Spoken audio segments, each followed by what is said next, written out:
Cases de paper és un projecte ecosocial que pretén donar veu a aquelles dones anònimes que van lluitar contra un règim feroç i que, contra tot pronòstic, van guanyar.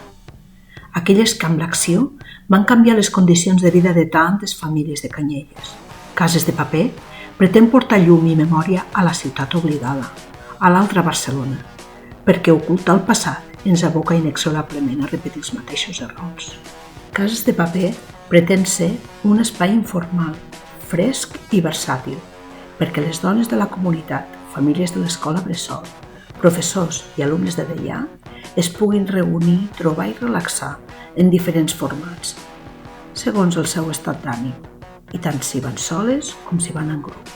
Cases de paper té una mirada positiva, vol generar connexions emocionals amb els seus clients, tot recordant que una no és producte de les seves circumstàncies, sinó de les seves decisions.